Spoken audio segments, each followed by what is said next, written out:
Hari ini kita akan belajar bersama-sama untuk mata pelajaran tematik kelas 5 di tema 1, organ gerak hewan dan manusia, subtema 2, manusia dan lingkungan, pembelajaran yang ketiga. Mari adik-adik kita belajar dengan penuh semangat ya. Adik-adik yang hebat, Indonesia merupakan bangsa yang dikaruniai Tuhan dengan sumber daya alam yang sangat beragam dan melimpah, mulai dari keragaman potensi alamnya sampai keadaan penduduknya. Nah, sudahkah semua itu dimanfaatkan secara bertanggung jawab? Mari kita cari tahu bersama-sama adik-adik. Di sela-sela istirahat, Pak Anto dan Beni memperhatikan lingkungan alam sekitar. Di sebelah timur mengalir sungai dengan aliran airnya yang jernih dan deras. Di sebelah barat terbentang luas ladang sayur. Di sebelah utara berbaris perbukitan yang dipenuhi dengan berbagai pohon. Adapun di sebelah selatan berdiri tegak gunung tempat hidup berbagai tumbuhan dan satwa. Pak, saya merasa sangat beruntung lahir dan hidup di Indonesia. Tanahnya subur dan alamnya sangat kaya, kata Beni. Beni, kekayaan dan keberagaman yang dimiliki oleh bangsa Indonesia tidak sebatas sumber daya alamnya saja, namun juga kondisi kependudukannya. Jumlah penduduk Indonesia sekarang ini sekitar 254 juta jiwa. Wah, saya makin bangga jadi anak Indonesia, sahut Beni. Penduduk tersebut tersebar hampir di 13.466.000 pulau yang ada. Itu menurut Kepala Badan Informasi Geospasial dari Sabang sampai Merauke. Masing-masing pulau atau wilayah itu memiliki beragam suku, adat, budaya, ras, agama, dan golongan. Nah, dari sekian banyak penduduk tersebut juga terdiri atas beragam latar belakang pendidikan, ekonomi, sosial, dan budaya. Jelas Pak Anto. Nah, adik-adik yang hebat, amatilah peta persebaran kepadatan penduduk di Indonesia berikut ini. Nah, adik-adik, di sini ada peta persebaran kepadatan penduduk Indonesia menurut masing-masing provinsi nih ya, tahun 2010. Nah, adik-adik, dalam peta kepadatan penduduk ini ada warna hijau, lalu ada warna hijau muda, hijau lebih muda lagi ya, lalu ada warna kuning ya, lalu ada warna kuning ke krem, lalu ada warna orange dan warna merah. Nah, adik-adik yang hebat, dari peta ini mari kita jawab pertanyaan berikut. Yang pertama, pulau manakah yang paling padat penduduknya di Indonesia? Nah, pulau yang paling padat penduduknya ya di Indonesia adalah Pulau Jawa. Lalu dari peta ini, pulau manakah yang paling sedikit penduduknya di Indonesia? Berdasarkan peta kepadatan penduduk ini, yang paling sedikit adalah Pulau Papua. Ya, di sini juga Pulau Papua, bisa juga Pulau Kalimantan. Ini paling sedikit penduduknya, adik-adik. Pertanyaan berikutnya, berapakah jumlah kepadatan penduduk untuk Provinsi Lampung? Nah, ini ya, Provinsi Lampung itu warnanya kuning krem-krem begitu. Itu sekitar 200 sampai 599 orang per kilometer perseginya. Itu kepadatan penduduk di Provinsi Lampung. Pertanyaan berikutnya adik-adik, berapakah jumlah kepadatan penduduk provinsi dari Papua Barat? Nah, di Papua Barat ini kurang dari 10 orang per kilometer perseginya ya, karena warnanya hijau seperti ini. Nah, adik-adik yang hebat, menurut kalian berapakah jumlah kepadatan penduduk provinsi tempat tinggalmu? Nah, adik-adik yang hebat, Di sini wilayah Indonesia itu sangat luas dan berupa kepulauan telah mengakibatkan adanya keberagaman penduduknya. Salah satunya adalah keberagaman suku yang ada di Indonesia. Amatilah peta persebaran suku-suku bangsa yang ada di Indonesia ini. Nah, di Sumatera ya adik-adik ya. Lalu di Jawa ya ada suku Jawa, ada suku Sunda ya. Lalu di Bali ada suku Bali.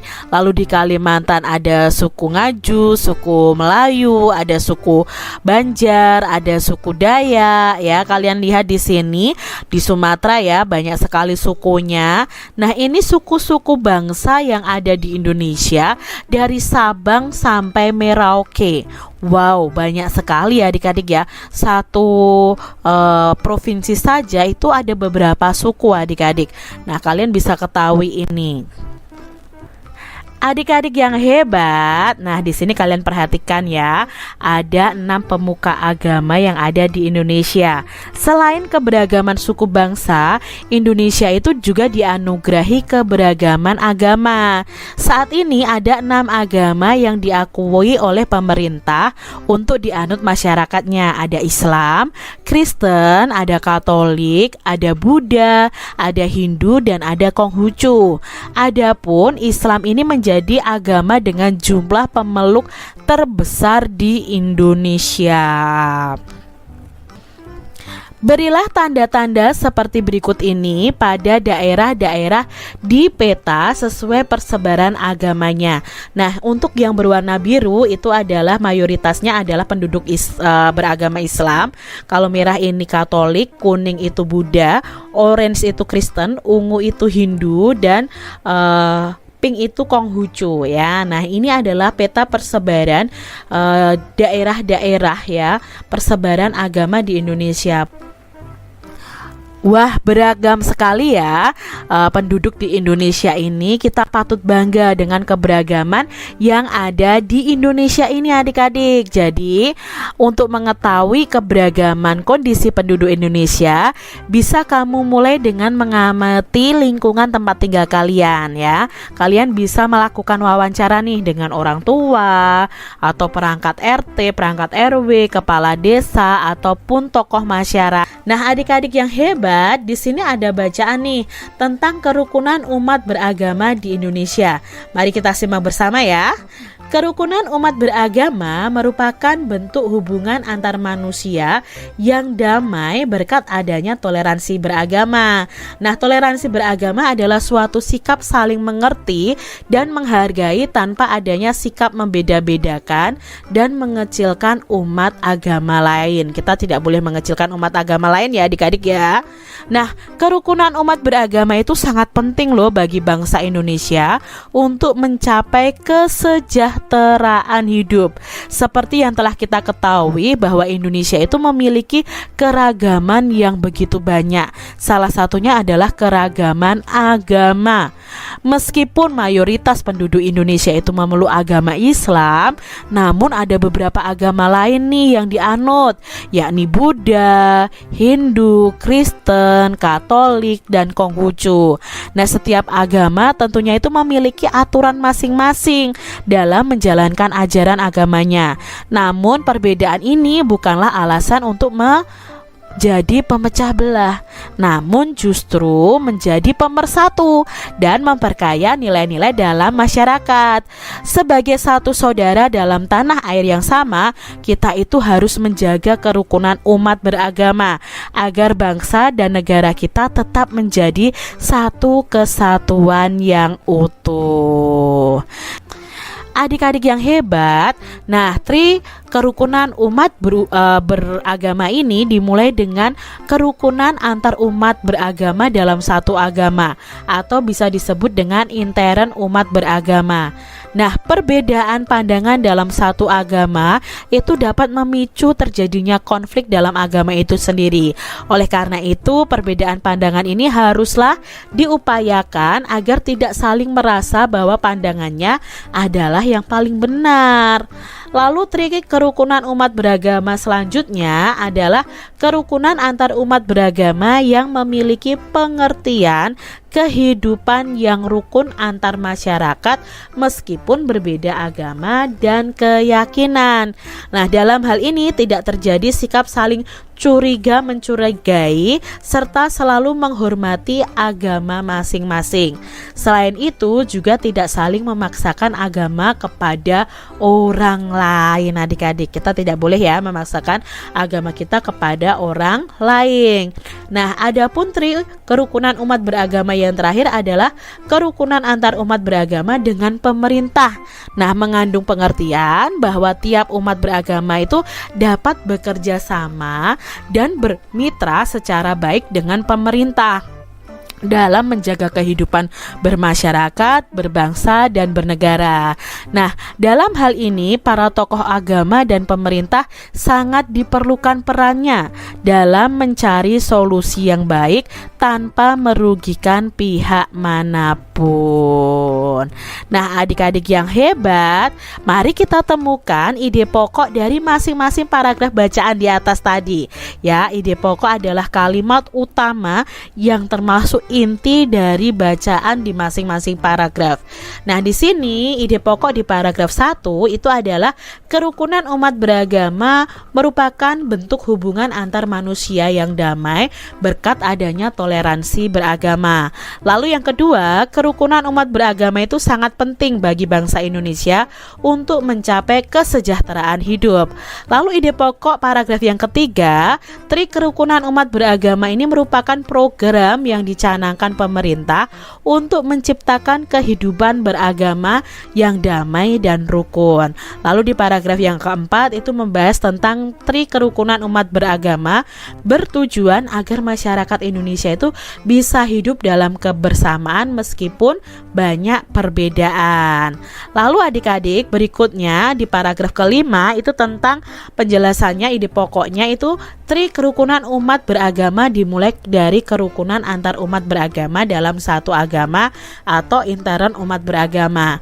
Lalu di paragraf yang keenam, ide pokoknya itu trik kerukunan umat beragama selanjutnya adalah kerukunan antar umat beragama yang memiliki pengertian kehidupan yang rukun antar masyarakat meskipun berbeda agama dan keyakinan.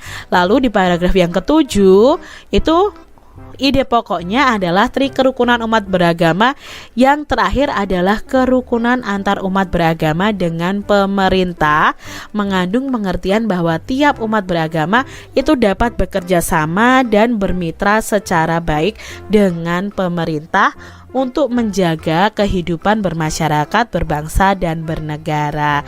Itu ide pokok dari masing-masing paragraf. Adik-adik yang hebat, menjaga kerukunan beragama itu merupakan perilaku yang baik yang harus dilakukan oleh siapapun ya. Nah, hal tersebut juga mencerminkan penerapan nilai-nilai luhur yang terkandung dalam sila Pancasila.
Nah, keberagaman yang dimiliki oleh bangsa Indonesia tidak terlepas dari pengaruh luasnya wilayah Indonesia. Nah, wilayah Indonesia berupa kepulauan yang terdiri dari beribu-ribu pulau tadi ya, beribu-ribu suku, beribu-ribu budaya ya, dari pulau besar dan pulau kecil, baik yang berpenghuni maupun yang tidak berpenghuni. Meskipun demikian, keragaman ini bukanlah menjadi pemecah, justru harus menjadi pemersatu bangsa dengan berlandaskan Pancasila. Nah, demikian tadi adik-adik pembahasan kita di tema 1, subtema 2, pembelajaran yang ketiga. Semoga video pembelajaran ini bermanfaat ya untuk adik-adik semuanya, dan sampai jumpa lagi.